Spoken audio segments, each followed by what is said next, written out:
Let's get into that. Okay. So what is the proof that Jesus was who he says he is in the gospel? Well, first we need to establish who he thought he was. When you look at the religio-historical context of the life and ministry of Jesus, I think you can show that among the historically authentic words of Jesus were claims that he thought he was the Jewish Messiah, that he believed himself to be the Son of God in a unique sense that set him apart from Jewish kings and prophets, and finally that he thought that he was the Son of Man predicted by the prophet Daniel, to whom God would give all dominion, power, and authority. So he had this radical self-understanding of being Messiah, Son of God, and the Son of Man. And at the trial scene before the Sanhedrin in Mark 15, all three of these titles come to a head when the high priest asks him, "Are you the Messiah, the Son of the Blessed One, that is the Son of God?" And Jesus says, "I am." And then virtually quoting from Daniel, "And you will see the Son of Man coming on the clouds of heaven and seated at the right hand of the power." And at that point, the high priest rips his robes and says, "You have heard the blasphemy. What more witnesses do we need?" And Mark says they all condemned him as worthy of death. And that enabled them, since they didn't have the ability to carry out capital punishment, to deliver him over to the Roman authorities by slandering him as a pretender to be king of the Jews, and therefore a political figure who could be tried for treason and sedition and crucified. So from the Jewish perspective, this narrative has some holes in sort of Jewish philosophy. The narrative begins with the idea that Jesus appears in front of the Sanhedrin and then claims to be the Messiah. Well, there's nothing actual criminally in any of the tractates that say that if you declare yourself the Messiah, this is actually a punishable offense. Even that there are many Jews, including Bar Kokhba, who have declared themselves messianic figures. The real gap here is that in the Gospels, Jesus' vision of himself as the Messiah is completely different from the prior vision of what the Jewish Messiah is, and is actually outside the scope of how Jews describe the Messiah, or really have ever described the Messiah. The Messiah in Judaism has always been a political figure who is destined to do certain things, restoring the kingdom of Israel, maintaining control of that kingdom, bringing more Jews back to Israel. All of these things are considered sort of political things that the Messiah does. But the idea of the Messiah as embodiment of God is something that's foreign to Jewish religious philosophy going all the way back to the beginning. So even the idea that the Sanhedrin would be questioning him in those terms and would get from that what he means is, "I am God," which would be a much more punishable offense, presumably that would be actual blasphemy. It's an oddity. I think you're absolutely right in saying that Jesus' understanding of the Messiah was radically different from the prevailing cultural understanding of the Messiah among the chief priests and the common people. And he didn't meet their expectations. Indeed, that's what helped to get him crucified. Being the Messiah, you're right, in and of itself isn't a blasphemous claim. But to claim to be the Son of God in a unique sense, and then especially the Son of Man prophesied by Daniel, sitting at the right hand of the power, that is truly blasphemous and is sufficient for his condemnation. Now, the question, I think, that is raised by your interpretation, question, Ben, your interpretation, Ben, is this: why should we believe Jesus' reinterpretation of the Messiah rather than the one that the chief priests and the people held?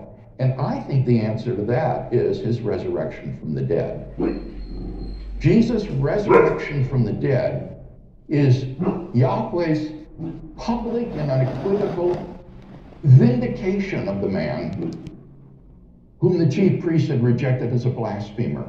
It is the divine demonstration that these allegedly blasphemous claims are in fact true, that he was who he claimed to be. and that therefore I follow Jesus in his conception of what it means to be the Messiah. So when it comes to the resurrection, why is resurrection proof of divinity? So Lazarus is resurrected. That was why I wanted to emphasize the religio-historical context before we talked about the resurrection.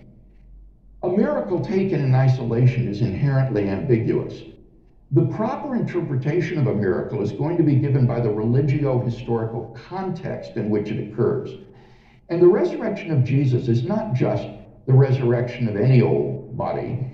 It's the resurrection of the man who claimed to be Messiah, Son of God, and Son of Man, and who was crucified for those allegedly blasphemous claims. If God has raised this man from the dead, then he has, I think, unequivocally and publicly vindicated those allegedly blasphemous claims. So one of the counterclaims to some of this is that the Gospels are written significantly after Jesus lives. Even the earliest Gospel is written, what, 70 CE? Somewhere 40 years after Jesus is crucified. So what's to say, I mean, that like most historical events, there is some play in the joints here. So that this would be the historical argument against the exact veracity of the gospel revelations. Well, now I think it's important to understand, Ben, that in order for a historical document to be reliable, it isn't required that it be inerrant. Contemporaneous, of course. So what I would argue is that underlying the inference to the resurrection of Jesus are three great independently established facts, which are supported by the historical evidence, and which surprisingly, I did my doctoral work on this in Germany, are recognized as such by the majority of New Testament scholars today who studied the historical Jesus. And these facts would be that after his crucifixion and burial by a member of the Sanhedrin named Joseph of Arimathea, that Jesus' tomb was discovered empty on the first day of the week by a group of his female followers. Secondly would be that various individuals and groups of people then witnessed appearances of Jesus alive. And finally, number three would be that the original disciples suddenly and sincerely came to believe that God had raised Jesus from the dead, despite having every predisposition to the contrary.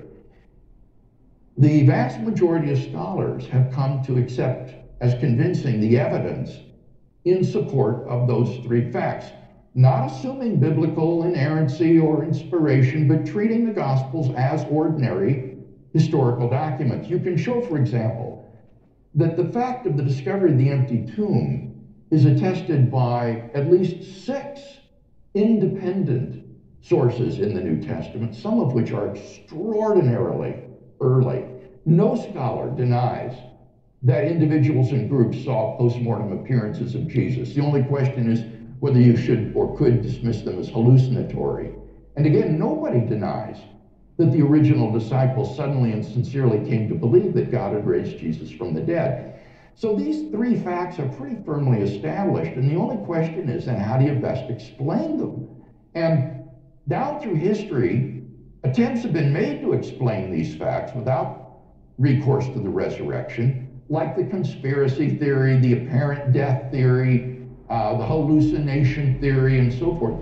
And I would argue that none of these naturalistic theories meets the criteria for being the best historical explanation of the facts. None of them is as good an explanation as the one that the original disciples gave, that God raised Jesus from the dead. And if that's right, then I think we have good grounds, indeed are almost compelled, to revise our typical understanding of who the Messiah was supposed to be. So we can have the historical argument back and forth, obviously, and I think that there are arguments that you can make. I think there are arguments that I can make, but I honestly find them relatively uninteresting, is the truth, simply because I'm not sure that we're going to come to any sort of consensus on them. No. You know, on the historical argument, for example, I think it's fairly easy to claim there's a sect of Judaism right now in which there's a small subsection of people who believe that the Lubavitcher Rebbe is still alive.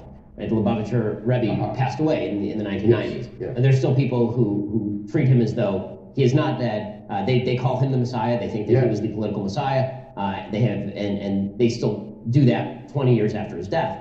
You know, that's not proof to me that he is actually alive. Someone claims to have experienced it, right? So, you know, especially when you're talking about events 2,000 years ago, if people write that down, I think there's sufficient. I doubt this man's tomb is empty.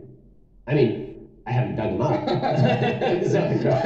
so I wouldn't know. But the claims, if somebody claimed 2,000 years from now that his tomb was empty, or claimed 70 years from now that his tomb was empty, then that's an important difference, Ben. The important time gap is not the gap between the events and the present. Good evidence doesn't become bad evidence just because of the lapse of time.